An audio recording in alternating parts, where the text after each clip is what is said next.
بے شمار فضائل و برکات ہیں۔ سرکار دو عالم صلی اللہ تعالی علیہ وسلم کا فرمان عالی شان ہے کہ جو کوئی شخص جمعہ کے دن 200 بار درود پاک پڑھے اس کے 200 برس کے گناہ معاف کر دیے جاتے ہیں۔ سبحان اللہ۔ علماء فرماتے ہیں کہ جمعہ کے دن اگر کوئی ایک نیکی کرے تو اسے 70 نیکیوں کا ثواب ملتا۔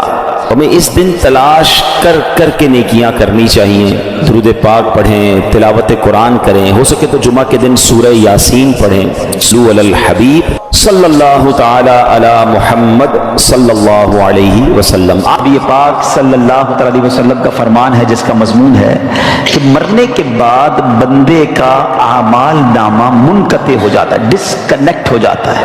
ہم مر جائیں گے، اب نیکیاں نہیں کر سکیں گے، مرنے کے بعد ایک بار سبحان اللہ کہنے کا موقع بھی نہیں ملے گا، مگر فرمایا 3 باتوں کے علاوہ 3 چیزیں جاری رہتی ہیں مرنے کے بعد بھی۔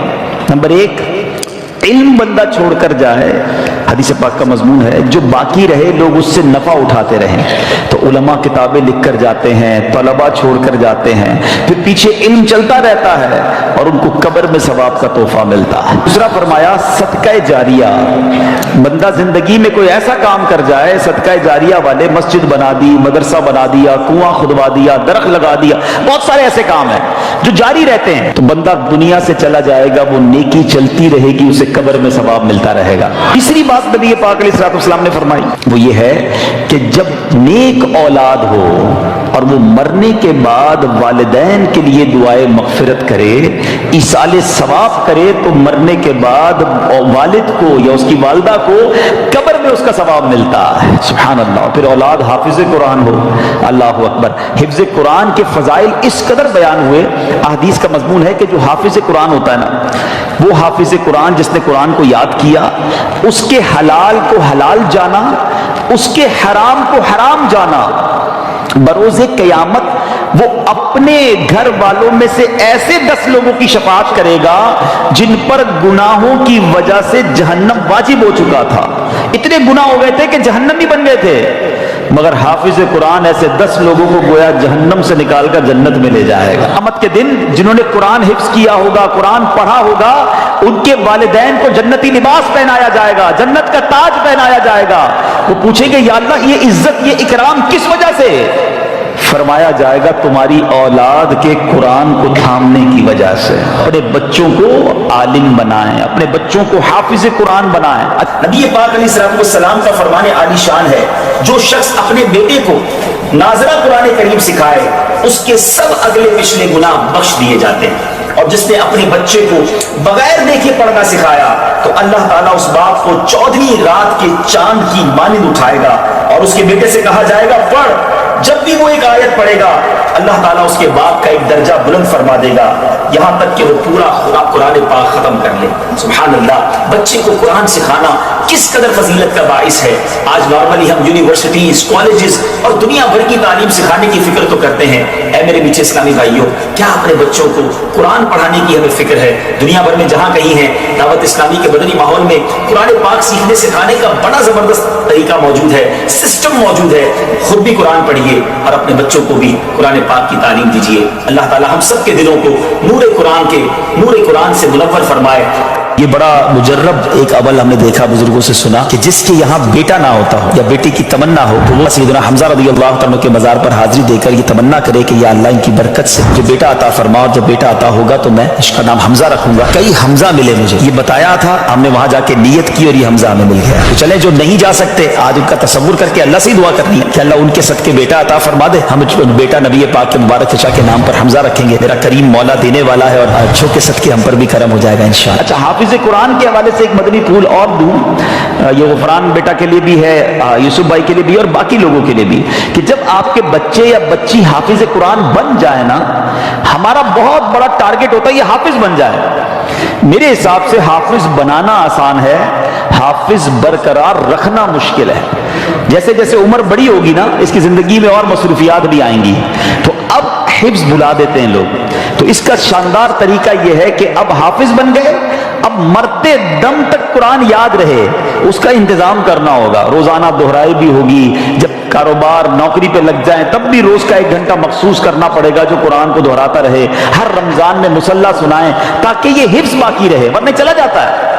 تو اگر آپ کو بچوں کو حافظ بنانا ہے بنانا چاہیے، لیکن اس کے بعد کا بھی نظام بنانا چاہیے. پہلے مدرسے میں پڑھاتے ہیں، حافظ بناتے ہیں، پھر اسکول میں ڈالتے ہیں، وہ جو مدری منا ہوتا ہے باپو بن جاتا ہے، اور اس کے بعد اس کو پتہ نہیں ایسی لائن میں ڈال دیتے ہیں کہ وہ سارا قرآن بھول جاتا ہے. تو اگر آپ نے حافظ بنایا تو بہترین طریقہ یہ کہ اس کو اب عالم بنائیں، کیونکہ جب بندہ حافظ بن جاتا ہے نا اللہ پاک اس کے دماغ کو بہت کھول دیتا ہے، اس کے سینے کو کشادہ کر دیتا ہے، علم کا نور اب اس کے اندر آنا شروع ہو جاتا ہے.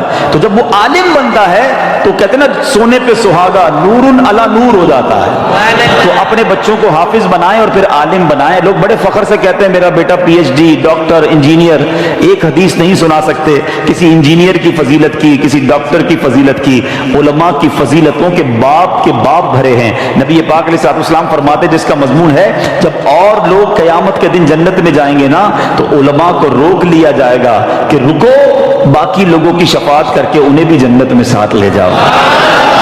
علماء کہتے ہیں جو عابد ہوتا ہے نا، عبادت کرنے والا، نماز پڑھنے والا، نیکی کرنے والا، وہ تیراک کی طرح ہوتا ہے جو تیرتے تیرتے دریا پار کرتا ہے، تھک بھی جاتا ہے. مگر جو عالم ہوتا ہے نا وہ کشتی کی مانند ہوتا ہے، لوگ اس میں سوار ہوتے ہیں، وہ سبھی کو پار لگا دیتا ہے. تو اب لوگ آپس میں باتیں کرتے ہیں کہ یار خاندان میں ایک ڈاکٹر ہونا چاہیے، خاندان میں ایک وکیل ہونا چاہیے. جناب خاندان میں ایک عالم ہونا چاہیے.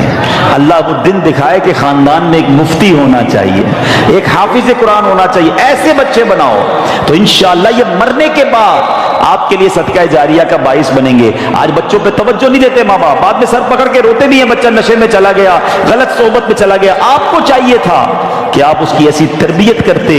اچھا مدنی ماحول آپ کے سامنے دعوت اسلامی کا ہے جہاں بچوں کی تربیت کا انتظام بھی موجود ہے، بچیوں کی تربیت کا انتظام بھی ہے، والد کی تربیت کا انتظام بھی ہے، والدہ کی تربیت کا انتظام بھی ہے. ہر طرف دعوت اسلامی نے مدرسے، جامعات، پھر ماشاءاللہ گھر بیٹھ کر مدنی چینل دیکھیں تو سب کی تربیت ہونا شروع ہو جاتی ہے. تو یہ سوچ لینا آپ کہ ہمارے مرنے کے بعد ہماری اولاد اگر نیک ہوئی نا تو وہ کام آئے گی. وہ روایت سنی نا آپ نے کہ حضرت عیسیٰ علیہ السلام ایک بار ایک قبر کے پاس سے گزرے، اس قبر پر عذاب ہو رہا تھا. تھوڑے عرصے بعد واپس آئے، اسی قبر کے پاس سے گزرے تو اس میں انوار و تجلیات کی بارش.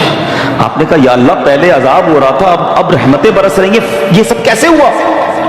ارشاد باری ہوا عیسیٰ جب یہ بندہ دنیا سے گیا تھا گناہگار تھا، بڑے گناہ کیے تھے، قبر میں عذاب ہو رہا تھا، مگر اپنی بیوی کو پریگننٹ حاملہ چھوڑ کے مرا تھا. اس کے یہاں بیٹا پیدا ہوا اور یہ بیٹا جب تھوڑا سا بڑا ہوا تو مدرسے گیا، اور جب مدرسے گیا تو قاری صاحب نے کہا بیٹا پڑھو بسم اللہ الرحمن الرحیم. جب اس کے بیٹے نے زمین کے اوپر مجھے رحمان اور رحیم کے نام سے پکارا، اے عیسیٰ مجھے حیا آئی کہ اس کے باپ کو زمین کے اندر عذاب دوں، میں نے اس کے عذاب کو دور کر دیا. بیٹا اللہ کو پکارے مغفرت باپ کی ہو جاتی ہے، لیکن اگر باپ بیٹے کی ایسی تربیت کرے کہ وہ نشہ کرے، وہ بے حیائی کے کام کرے، وہ غلط کام کرے، حرام روزی اس کے لیے چھوڑ کر جائیں گے تو یہ ہماری پنشمنٹ اور پٹائی کا باعث ہوگا. اللہ کرے کہ ہماری اولاد نیک بنے. اور یہاں اپنے بچوں سے بھی بات کر لوں کہ جن کے ماں باپ چلے گئے یا ماں باپ بوڑھے ہیں، ایسے کام نہ کرنا جس سے ماں باپ کو قبر میں تکلیف ہو. اگر وہ چلے گئے ہیں نا تو ان کے لیے خوب ایصال ثواب کرو، صدقہ خیرات کرو، نمازیں پڑھو، دعائیں کرو کہ اللہ ہمارے ماں باپ کی مغفرت کر دے، ان کی قبروں کو جنت کا باغ بنا دے. قرآن کہتا ہے کیسے دعا کرنی ہے؟ رب ارحمہما کما ربیانی صغیرا. اے اللہ ہمارے ماں باپ پر ایسے رحمت کر جیسے بچپن میں انہوں نے ہم پر رحمت کی، ہمیں تکلیف نہیں آنے دی، اپنے دامن میں چھپا لیتے تھے. اے اللہ اب قبر میں ہمارے ماں باپ تیری رحمت کے حوالے ہیں، اب تو اپنی رحمت کی چادر میں چھپا لے. میرے مولا ان کے گناہ معاف فرما اور ان کی قبروں کو جنت کا باغ بنا دے. تو بہرحال میں ایک بار پھر مبارکباد پیش کرتا ہوں اور باقی لوگوں کو بھی یہ درس دوں گا کہ اپنے بچوں کو دعوت اسلامی کے مدرسوں میں بھیجیں، جامعات میں بھیجیں. بچے عالم بن گئے، حافظ بن گئے، قرآن پڑھنے والے بن گئے. یاد رکھنا میرے آپ کے مرنے